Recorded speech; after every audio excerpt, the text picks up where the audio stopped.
नमस्कार, प्रणाम पैलाक साथियों। आज मैं पहुंचा हूं अपने गांव में। दरअसल में हमारे गांव में कुछ सरकारी काम होने थे, ग्राम पंचायत के काम होने थे। उनके लिए थोड़ा बहुत मटेरियल की व्यवस्था करनी थी। उसके लिए मैं पहुंचा हूं अपने ही गांव के किसी कॉर्नर पे। जंगल वाला एरिया है। जंगल वाला तो खैर नहीं, पहले कभी खेत हुआ करते थे यहाँ पे। वहाँ पर पत्थर निकालने था थोड़ा बहुत, और पिछले कई दिनों से मैं प्रयास कर रहा हूँ कि यहाँ पर पत्थर निकालने के लिए हमें कहीं से लेबर अवेलेबल हो, लेकिन नहीं हो रही है। अब ये खेत हैं वो जो कभी बंजर हो चुके हैं। कभी इनमें मंडुआ, जौ, बाजरा और झुंगर लहलाता होगा, लेकिन कुछ प्राकृतिक कारणों से और कुछ हमारे ही कर्मों की वजह से आज हम लोग इन बदहाली से जूझ रहे हैं।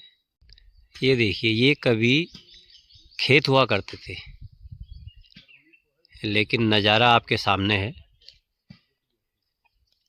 सुविधा हमको सारी चाहिए, गाड़ी चाहिए, सड़क चाहिए, लाइट, पानी, बिजली सभी चाहिए, लेकिन इनको करेगा कौन। और यहाँ पर हमारे मोहना के हरदा आए हैं और हमारे गोपाल दा, सिर्फ 2 लोग हमें काम के लिए मिले हैं यहाँ पे और लगे हुए हैं। जो लोग कहते हैं यार कि पहाड़ में कामों की कमी है, लेकिन मेरा मानना ऐसा नहीं है। बिल्कुल मैं इसके विपरीत मानता हूँ। कि मैं तो मानता हूँ कि पहाड़ में कामों की कमी नहीं है, पहाड़ में काम करने वालों की कमी है। अब देखिए, हमारे गोपाल दा की उम्र लगभग है। गोपाल दा, उम्र कितनी है आपकी? 56 साल की उम्र में देखिए घन भी चला रहे हैं और पत्थर भी निकाल रहे हैं। हरदा, आपकी कितनी उम्र है? 54। 50 साल से ऊपर हैं। ये 54 है और उनकी 56 है। और देखिए, सुबह से इन्होंने कम से कम आधी ट्रॉली पत्थर निकाल दिया है, दोनों लोगों ने। मैं इसीलिए कह रहा हूँ कि हमारा जो युवा है वो सिर्फ इसी बात का रोना रोता है यार कि काम नहीं है, काम नहीं है। यार काम है यहाँ पर, लेकिन कुर्सी में बैठने वाला काम तो नहीं है। अब जैसी हमारी एजुकेशन होगी, जैसे हमारी शिक्षा होगी और जिस तरह की हमने ट्रेनिंग ली होगी, उस तरह का हमें काम भी पसंद है। कुछ ना करने से भला, इधर उधर घूमने से भला आप यहाँ पर 600-700 रुपये दिहाड़ी मिल रही है, और जो काम करते हैं उनके लिए कमी कुछ नहीं है। और ये देखिए, ये कभी यहाँ पर पुरानी गौशालाएँ हुआ करती थी, 3-3 4-4 गौशालाएँ हैं। लेकिन वही है कि यार क्या रखा है इस पहाड़ में, क्या है। और कुछ परेशानी भी होती है हमारे पहाड़ में। ऐसा नहीं है कि हमारा जीवन काफ़ी इजी तरीके से निकल जाता है, ऐसा भी नहीं है। बहुत कुछ हमें झेलना पड़ता है, क्योंकि हम पहाड़ी हैं। हमारे सामने समस्याएं भी पहाड़ जैसी आती हैं, लेकिन उनसे उजागर होना अच्छी तरह से जानते हैं।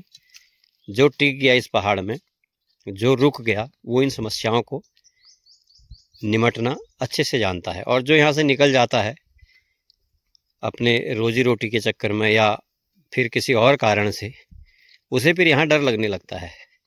वो सिर्फ प्राकृतिक सौंदर्य के लिए तो यहाँ पर आते हैं, लेकिन अगर काम के विषय में कहो तो रूह कांप जाती है यार, घण सब्बल, क्योंकि इसके अलावा यहाँ पे ज़्यादातर काम है नहीं। और जब मैं आपके खेतों की बात कर रहा था, देखिए कितने अच्छे अच्छे खेत हैं। देखो ये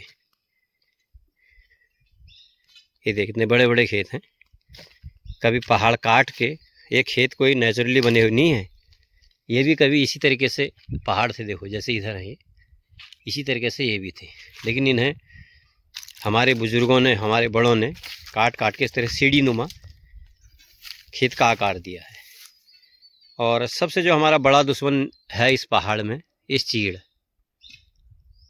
जो भी सरकार रही, जिसने भी ये चीड़ लगाने का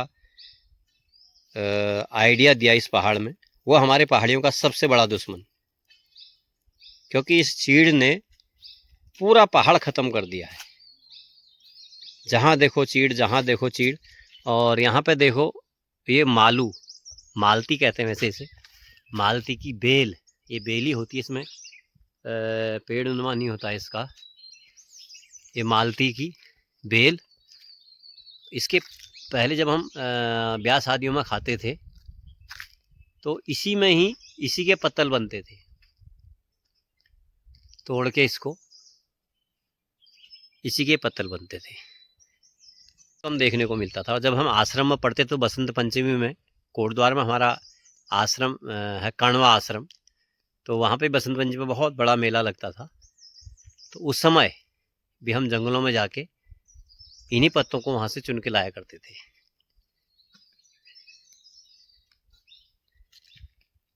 और यहाँ मैं जरा देखने गया था पत्थर, लेकिन देखो क्या दिख रहे हैं यहाँ। ये हैं हमारे हालात। अब ये गधेरों में कहाँ से आ रहे हैं पीने के लिए। देखो यहाँ ये देखो, एक बोतल थोड़ी है, यहाँ से वहां तक बोतल ही बोतल पड़े हैं। इसी में हमारा पहाड़ जो है उजड़ रहा है धीरे धीरे।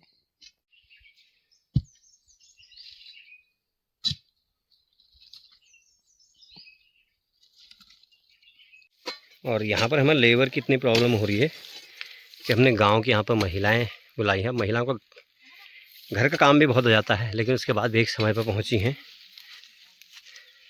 यहाँ पे लेबरों की बड़ी दिक्कत है। और जैसा कि मैंने आपको बताया, हमारे पास दो ही जने हैं, हमारे हरदा और गोपाल दा। यहाँ पर पत्थरों को तोड़ भी रहे हैं, घन भी चला रहे हैं, सब्बल भी चला रहे हैं। और सबसे बड़ी दिक्कत क्या है, यहाँ पर हार्ड अगर काम हम करते हैं तो हमें लेबर नहीं मिल पाती। अब अगर किसी लेंटर को तोड़ना है तो रामनगर से अभी 1 दर्जन से ज़्यादा लेबर हमारे पास आई हैं। किसकी बिल्डिंग, पुरानी बिल्डिंग तोड़ के नई बनानी है, तो वहाँ पर हमारे नवीन भाई उन्होंने 1 दर्जन से ज़्यादा लेबर रामनगर से बुलाई है। हार्ड काम के लिए लेबर भी हमें नहीं मिल पाती है, फिर नेपाली का सहारा लेना पड़ता है, वो भी हमें अवेलेबल नहीं हो पाती है। और जिन खेतों के मैं आपसे जिक्र कर रहा था, ये देखिए कितनी बड़ी बड़ी दीवार और बड़े बड़े खेत हैं, लेकिन आज हम लोगों के लिए कुछ नहीं है, ये बंजर है। हमारे पहाड़ी में कहते हैं नहीं, बज्जर पड़गो बज्जर पड़गो। ये देखिए इतने बड़े बड़े खेत हैं और इतनी बड़ी बड़ी दीवारें हैं, देखिए ये। और इसमें जाने के लिए देखिए सीढ़ियाँ भी छोड़ रखी हैं। ये हमारे पहाड़ी में इसको खुटगीण कहते हैं। ऐसे करके इसमें ऐसे ऐसे करके ऐसे ऊपर को जाते हैं, ऐसे। ये आज हमारे लिए इनकी कीमत कुछ नहीं है। आज हम सड़कें अगर आ रही हैं तो बिना सोचे समझे उनका चलो काटो जी। और पहले 1-1 फीट जगह के लिए 7 पीढ़ियों का श्राद्ध एक ही बार हो जाता था। ये देखिए, भी हमारी ये ज़मीन दोबारा से आबाद हो सकती है। नंबर 1 बंदर, दूसरा सुअर, और तीसरी जो है सिंचाई की अगर व्यवस्था हो जाए। और ये जो पेड़ हैं, इन पेड़ों ने बहुत ही ज़्यादा यहाँ पर काम ख़राब कर रखा है। देखिए सारे पेड़ ख़राब हैं, ये देखिए सब। और आज मेहनत मैंने भी बहुत कर ली है। और इसी के साथ में आज की वीडियो यहीं समाप्त करते हैं। फिर मिलेंगे आपको एक नई वीडियो के साथ में। तब तक के लिए अपना ध्यान रखिए, स्वस्थ रहें, मस्त रहें। जय माता की।